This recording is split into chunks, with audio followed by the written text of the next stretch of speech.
Okay, now Hendrix did a lot of licks combined with chords. Sometimes he'd do a lick instead of a chord, but the notes he was choosing in the lick would give you the sound of that chord. And I'm going to show you a little exercise, a really good way to work on that concept. Right here's the 5th fret. So I'm going to go back to this A minor bar chord. Okay, anytime you have this E-rooted minor chord, you know, whether you're playing it, they all can pretty much be substituted for each other. You always have that minor pentatonic underneath it.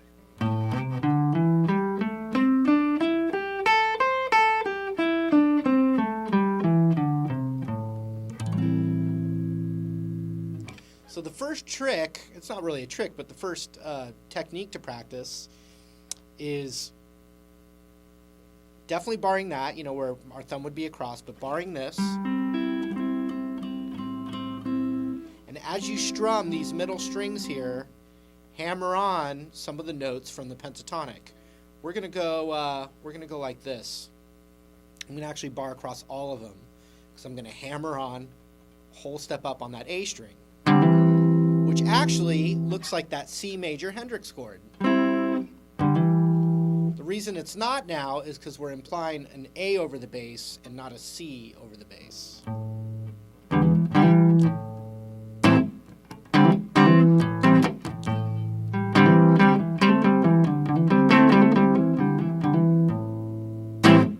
Now Hendrix would be doing that with his thumb there. I am not. And I'm also, just in case you were wondering, I am not Jimi Hendrix.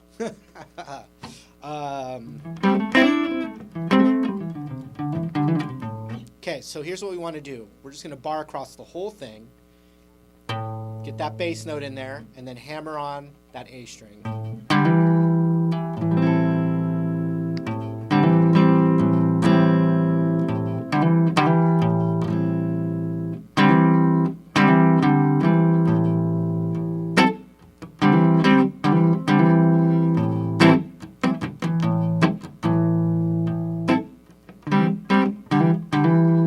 So even when I'm hammering it on, I'm definitely getting that D string in there.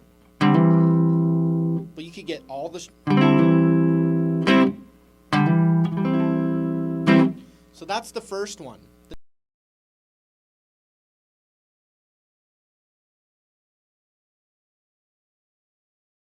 The next one is hammering on that D string, you know, using these middle strings of the pentatonic underneath the chord.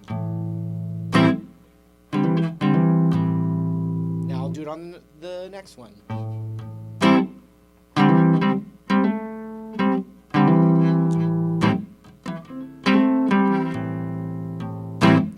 So I'm always kind of strumming the next string down with that hammer on.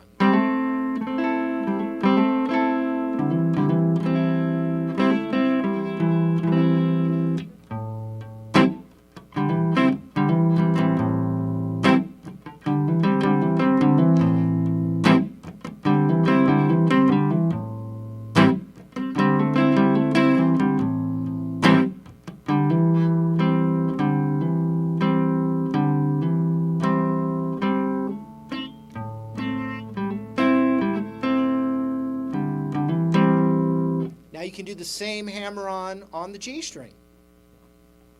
But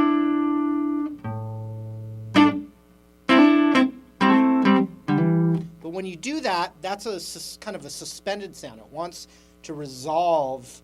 It leaves that A minor chord suspended. It wants to be resolved. So it's always going to feel resolved when you go back to that or that. When you do that, see how it resolves when I finally go to that or that?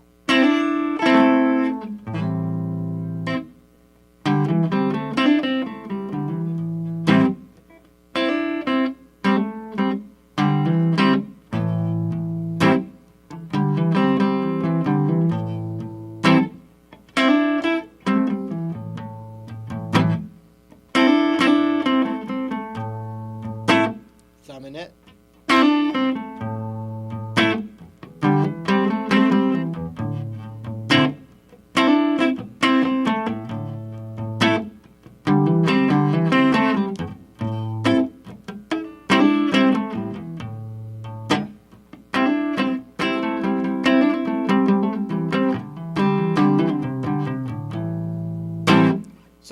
thing that I just did there was a hammer on pull-off while I'm strumming that A minor chord.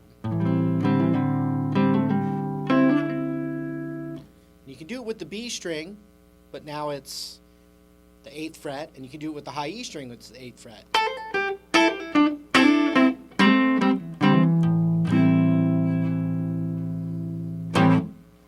So let's take a progression like A minor,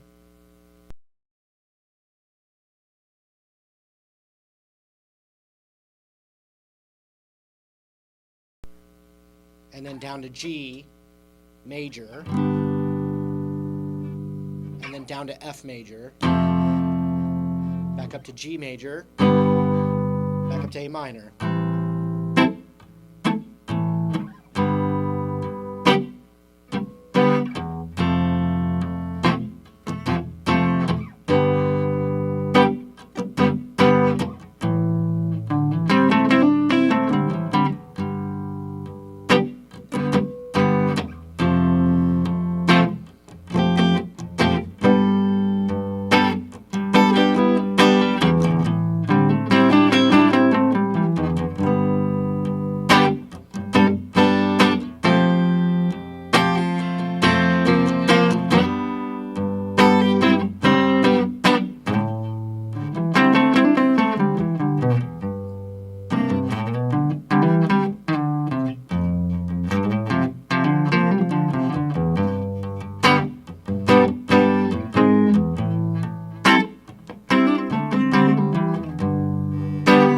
See that? So watch real slowly on that A minor chord.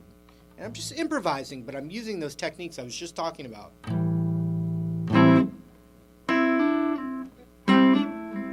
And I get as many in there as I can before I know I have to go to that G chord.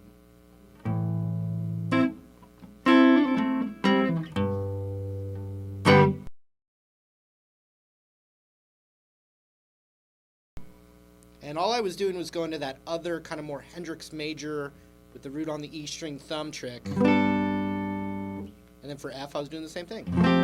Another thing I did for the G was this little major run here.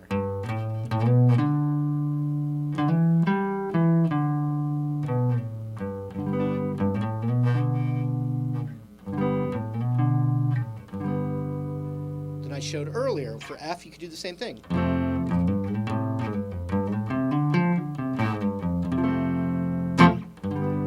And so there is an art about mixing the licks with the chords.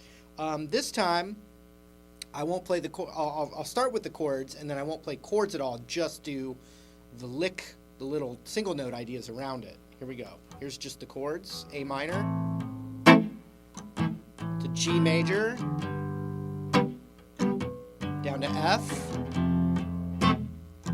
back up. Now it's just the lick ideas.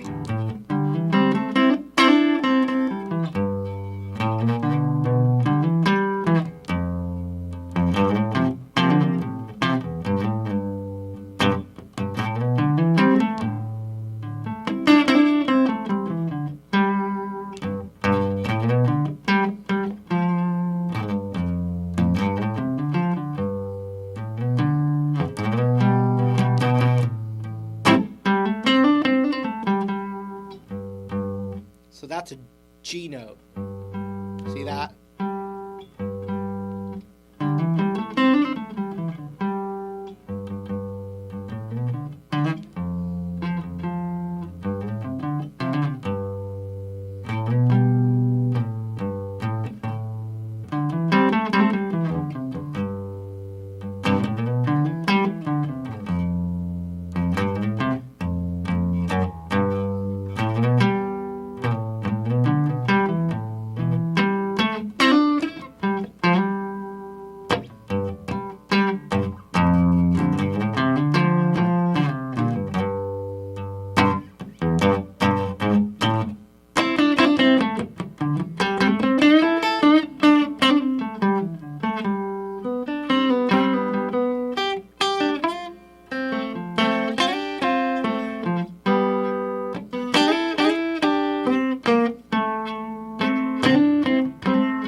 chords. Real quick, for the G major and the F major, I'm going to play the A-rooted Hendrix major inversion chord. So let me show you what that is real quick.